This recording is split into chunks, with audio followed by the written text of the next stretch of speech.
Lorsque le conseil syndical a délibéré en novembre 2007 pour lancer la révision de la charte, on ne savait pas, ou tout au moins moi je ne savais pas, ce à quoi correspondait une révision de charte. C'est un processus qui est long, qui correspond à une véritable aventure humaine, une aventure collective, et c'est également un véritable parcours du combattant. C'est avant tout faire œuvre de concertation, mais également de conviction et de persuasion avec le territoire. On s'adresse bien entendu aux habitants, on travaille avec les agents du parc, les techniciens du parc, les services de l'État, l'ensemble des collectivités partenaires, la région, mais également le Conseil général des Landes et le Conseil général de la Gironde, et puis les communes qui veulent adhérer au périmètre du parc et adhérer à la charte du parc. Donc deux axes dans cette charte, un constitué par la préservation et la conservation de notre identité forestière, et le second axe concerne le fait d'accompagner ce territoire dans les mutations qu'il connaît et qu'il traverse au cours de ce XXIe siècle. Il ne faut pas oublier également de considérer que la charte est un document qui engage un territoire pour 12 ans, voire 15, quand la loi biodiversité aura été votée. C'est un document donc qui est contractuel et où les signataires sont engagés dans la déclinaison de la charte pour sa mise en œuvre. Je suis très content que le parc ait décidé dans sa nouvelle charte de mettre la forêt en priorité, parce que c'est vrai qu'on est dans une région où la forêt a une place très importante, la forêt en général et le pan maritime en particulier, parce que ça concerne tous les domaines. D'abord le domaine économique, parce que c'est un des premiers employeurs de la région. C'est une forêt qui a été façonnée par l'homme et aujourd'hui, quelques 200 ans après, on peut profiter de ces paysages qui ont modelé notre région. Et c'est important aussi au niveau environnemental, puisque c'est, on ne le rappelle pas assez, mais c'est une forêt qui participe donc au stockage du carbone et donc à la limitation du réchauffement climatique. On vient de subir donc 2 tempêtes en 10 ans, 99 et 2009, qui ont mis à bas à peu près la moitié du potentiel de production du massif. Donc forcément, ça a des conséquences très importantes, que ce soit au niveau des propriétaires forestiers, parce que certains ont tout perdu, d'autres s'interrogent beaucoup sur la rentabilité de l'investissement forestier. Et puis ça va avoir des conséquences aussi sur tout le tissu industriel, puisqu'on a la chance ici dans notre région d'avoir un maillage industriel très important qui valorise toutes les parties de l'arbre, depuis la souche avec les bois de qualité jusqu'au houppier pour des bois de trituration ou du bois énergie. Donc c'est vrai qu'il y a toute une réflexion qui a été engagée après ces 2 tempêtes pour essayer de reconsidérer les itinéraires sylvicoles, les investissements forestiers, l'adaptation aux besoins des entreprises de l'aval, etc. Alors en gros, au niveau des sylviculteurs, en fait, il y a 2 approches, enfin 2 leçons qu'on peut tirer. C'est d'une part, on a pris conscience de l'importance de l'exposition du capital au risque. Donc on prend conscience que les investissements qu'on fait en forêt sont exposés aux risques, que ce soit tempête, incendie, sanitaire et autres. Et donc on essaie de raisonner au maximum ces investissements, d'une part pour les optimiser, et d'autre part pour essayer de les exposer le moins longtemps possible au risque. Voilà, donc ça débouche sur des itinéraires sylvicoles qui vont certainement être amenés à changer dans les années qui viennent, avec peut-être un raccourcissement des cycles de production, ou ça peut être aussi, pour certains propriétaires, essayer de limiter au maximum les investissements, c'est-à-dire de revenir à une forêt peut-être plus naturelle, ou en tout cas essayer de faire fonctionner la nature quand elle peut fonctionner, par exemple sur des régénérations naturelles. Donc en fait, les bouleversements dont on a parlé par rapport aux tempêtes font qu'on va plonger dans l'inconnu dans les années qui viennent, parce qu'il va y avoir une remise en cause complète de la forêt et du monde sylvicole. Il y a tout un tas de facteurs qui font qu'on va certainement voir le paysage forestier changer dans les années qui viennent. Et je crois que c'est important effectivement qu'on essaie de travailler avec tous les acteurs de ce territoire pour négocier ce virage au mieux et dans l'intérêt de tous.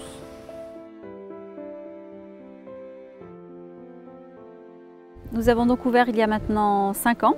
Donc on est sur un site en pleine forêt des Landes, donc de 4 hectares et nous avons 13 cabanes. Donc notre credo de base était l'écologie. On a monté donc le projet autour de cette thématique en nous attachant donc à respecter la gestion de l'eau, de l'énergie, des déchets, l'approvisionnement en produits locaux. Tout en gardant l'esprit brut de la forêt sans y apporter des artifices particuliers. Donc c'est un projet qui a été monté avec les diverses institutions, dont le parc qui nous a accompagnés depuis le début. Donc on a donc obtenu l'écolabel l'année dernière, en 2013. Le choix architectural s'est vite orienté vers le land art. On est parti de ce modèle pour une intégration paysagère parfaite sur ce lieu précis. Donc c'est vrai qu'on n'est pas sur de la typicité landaise, mais on a fait un choix artistique avant tout, qui a été conforté par le parc également depuis le départ. Le partenariat entre la réserve ornithologique et le parc naturel régional, je dirais qu'il est ancestral. Depuis le début à la fois du parc et de la réserve, puisque c'est pratiquement la même année que les choses ont été lancées. Mais depuis quelques années, on a renforcé véritablement ce partenariat au travers de conventions et on est allé beaucoup plus loin puisqu'on est allé jusqu'à la gestion avec une direction commune. Si je devais caractériser les relations entre une commune et le parc, moi je suis maire depuis 25 ans, je dirais que le parc c'est une chance pour la commune. Parce que c'est un outil d'accompagnement, surtout sur des petites communes. Et même si aujourd'hui le Teche a grandi, c'était une très petite commune, on n'a pas l'ingénierie, on n'a pas la capacité de mener un certain nombre de projets, de réfléchir, d'avoir tout l'accompagnement. Et le parc, c'est un outil de développement local extrêmement important. Le Teche en est l'exemple, puisqu'on a réussi en 25 ans à développer une économie locale qui s'appuie sur la Maison de la Nature, la réserve ornithologique et toute la stratégie du parc naturel. Alors, le delta de la Leyre est constitué de tout un chapelet de domaines endigués, au patrimoine naturel riche, atypique, qui convient de préserver. Un bon nombre de ces domaines endigués sont sous maîtrise d'ouvrage public. Je pense aux domaines de Certes et de Graveyron, l'île de Malprat, les Prés-Salés du Teche. Beaucoup d'acteurs publics gravitent autour de ces sites-là, avec des rôles différents. Le Conseil général est par exemple à la fois propriétaire, gestionnaire, financeur et expert technique. Et on manque finalement de cohérence entre ces différents sites. Le parc naturel régional des Landes de Gascogne est un excellent acteur de la connaissance, est un très bon animateur de territoire. C'est pour ça qu'il nous paraissait comme l'acteur idéal, justement pour créer le lien entre ces différents sites et nous apporter une vision globale. C'est pour ça que le Conseil général a récemment aidé le parc à développer une mission spécifique à la gestion globale du delta de la Leyre en recrutant du personnel pour mettre en œuvre cette mission. Garin, c'est une des communes du parc naturel régional qui est au final le plus au sud du territoire du parc. L'urbanisme durable, c'est un urbanisme qui va s'immerger dans une histoire, dans un passé d'abord, et qui va essayer d'extrapoler en tenant compte de toutes les contraintes modernes, de facilitation de la vie, enfin, des rythmes actuels de la vie. Pour autant, on se rend compte qu'il faut être en continuité. Alors pour nous, la continuité, ça a été par exemple dans des territoires tout proches du bourg, d'essayer de recréer des quartiers qu'à l'époque on a baptisés des lotissements aériaux. C'était ni plus ni moins refaire des lotissements à une échelle humaine qui laissait une grande respiration, une grande ouverture, un espace important. Pour ce qui est, par exemple, de l'habitat plus concentré, plus urbain, on va chercher à être aussi dans une tendance qui vise à bien s'insérer dans ce qui a déjà été fait par nos prédécesseurs. Donc on va être attentif aux volumétries, on va être attentif aux épidermes. Le rôle du parc sur ces sujets est primordial. Le parc s'occupe régulièrement de créer des événements sur l'architecture, avec des collaborations avec l'école d'architecture, mais aussi avec beaucoup de lieux de rencontres pour les gens du territoire, où on débat de l'architecture, de l'urbanisme, On peut débattre des couleurs. Il y a eu des sessions uniquement consacrées aux couleurs. Quelles couleurs employer dans notre territoire? Voilà, du concret. Et c'est ce qu'on attend du parc, nous apporter les bonnes réponses. Et je pense que les gens du territoire sont aujourd'hui très attachés à cet apport. Le parc a vraiment su décliner des projets qui mettent les gens du territoire face à leurs responsabilités sur ces dossiers. Zone libellule, ça veut dire zone de liberté biologique et de lutte contre les polluants émergents. Pourquoi innovant? Parce qu'on répond à des exigences réglementaires et des exigences locales par de la phytoremédiation. La zone libellule, c'est un process lyonnaise des eaux. La zone libellule répond aux obligations du SAGE, l'air, cours d'eau et milieux associés. Une forte recommandation était de ne plus rejeter les eaux traitées de stations d'épuration dans la Leyre. La zone libellule de Mios se situe au milieu du parc naturel régional des Landes de Gascogne, donc avec un contexte d'autant plus important au niveau environnement. Et ce process a été validé avant tout par le parc. Plus de 11 000 plants ont été plantés sur la zone libellule. Ça représente 50 espèces végétales, aussi bien espèces aquatiques qu'espèces terrestres. Toutes les espèces végétales ont été choisies et validées par le parc naturel régional des Landes de Gascogne et en partenariat avec le Conservatoire botanique sud-atlantique. C'était important de recréer une zone humide, un écosystème local, donc avec des végétaux, des espèces locales. Ce site a été conçu pour accueillir du public par le biais d'un chemin pédagogique tout au long duquel ont été placés des panneaux pédagogiques expliquant la biodiversité, les fonctions du site. Et ce site a été conçu pour l'accessibilité handicapée. Ce type de site s'inscrit totalement dans une dynamique d'éducation à l'environnement. Cette zone libellule, c'est 3 atouts majeurs. Les 3 atouts majeurs, c'est la protection de l'environnement, c'est-à-dire que déjà, on ne pollue pas, on arrête de polluer, il y a toute infiltration, tout part en infiltration, donc c'est un gros atout. Le deuxième atout, ça reste quand même une création de biodiversité, on peut le dire, hein, c'est sur des landes qui étaient mésophiles à sèche, on arrive aujourd'hui à avoir une superbe zone humide. Et puis le troisième atout, c'est l'éducation à l'environnement. Donc l'association Graines Aquitaine, c'est une association régionale qui a pour objet de promouvoir l'éducation à l'environnement. Les missions de l'association sont donc l'information sur les questions de l'environnement, d'éducation à l'environnement, la formation et de construire des projets à l'échelle régionale qui peuvent être déclinés sur les différents territoires. En ce sens, on travaille avec le parc depuis très longtemps. Le siège de l'association est à Belin-Beaulier, donc historiquement, le parc fait partie des piliers fondateurs de l'association. Et aujourd'hui, dans le cadre de sa charte, dans le cadre de sa mission d'éducation au territoire, le parc travaille avec nous sur pratiquement tous les outils qu'on développe, de sensibilisation au développement durable, de sensibilisation à la découverte de son territoire.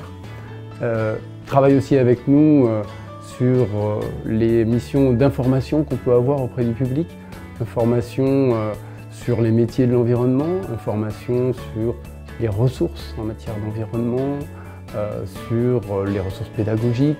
On travaille également avec le parc sur les aspects de formation, c'est-à-dire qu'on peut avoir en formation des animateurs du parc et puis également on peut monter en collaboration des formations pour des agents de collectivité, pour des associations ou pour d'autres publics. Ces lagunes sont propriété de la commune de Broca. Le projet de la réhabilitation de ces lagunes a été mené main dans la main avec le parc naturel des Landes de Gascogne. Donc le projet a consisté à réaliser des travaux et le parc en fait a été maître d'œuvre et a porté le projet, ce qui fait que pour la commune, l'opération est absolument neutre, elle n'a coûté 0 €. Mais au-delà de ça, c'est de valoriser ce patrimoine naturel à destination de nos hôtes, puisque nous avons vocation au niveau de la commune à être un village d'accueil. Nous avons pris conscience au niveau du conseil municipal de l'importance de ces milieux naturels, de ces lagunes en particulier. Et l'idée, c'est vraiment de partager ça avec la population, bien prendre conscience aux Brocassais eux-mêmes qu'ils ont devant leur porte un trésor patrimonial. Le partenariat a commencé en 1998 avec le parc. Ça a donné que les 18 cercles sont toujours là, qu'il y a à peu près une cinquantaine de manifestations culturels proposés à l'année dans le cadre d'entrée dans les cercles, c'est-à-dire avec le partenariat parc, les 2 départements et la région, et qu'ensuite ça a créé des envies dans les cercles, c'est-à-dire qu'eux-mêmes maintenant font leur propre création et organisent à peu près au moins une trentaine de soirées en plus ou de manifestations diverses en plus. La première chose était de faire comprendre à tous ces cercles qu'il fallait qu'ils deviennent autre chose qu'un simple café. Alors, ce qui fait un cercle au départ dans le territoire, eh bien, ce sont ses propres adhérents, c'est sa propre population et sa propre fréquentation. Les gens qui viennent ici, ce sont des gens qui ont l'habitude de bouger, de se montrer, de parler, de faire connaître leur savoir. Et puis d'autres gens qui viennent dans les cercles au départ, eh bien, ils viennent pour personnes qui viennent chercher quand même ce contact, qui viennent chercher de l'amitié, de la convivialité. La conscience de ce territoire, pour moi, c'est la mémoire de ce territoire, les acteurs, la population de ce territoire qui doit le créer et participer. Et en dernier lieu, c'est l'espace de ce territoire qui doit être préservé. Je vais vous présenter en fait le site départemental de Garlande, qui est un site qui se trouve sur la commune de Luxeuil, qui fait actuellement 52 hectares. Donc ce site est très intéressant, aussi bien au niveau du patrimoine naturel, mais aussi au niveau du patrimoine historique.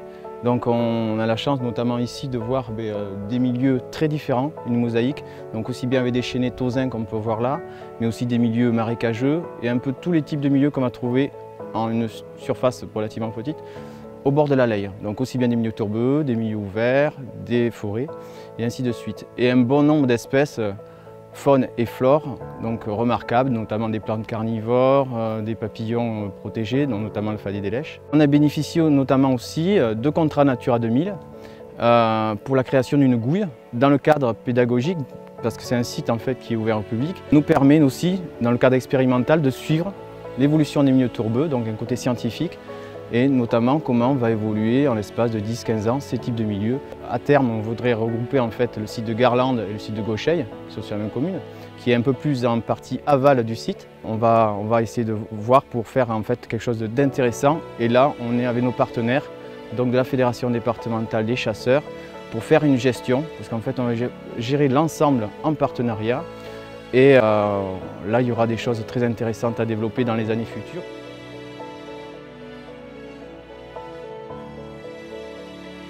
Donc la Fédération des chasseurs des Landes, outre le fait qu'elle gère la faune sauvage, elle gère également des milieux naturels et notamment tout un réseau de zones humides dans le département des Landes.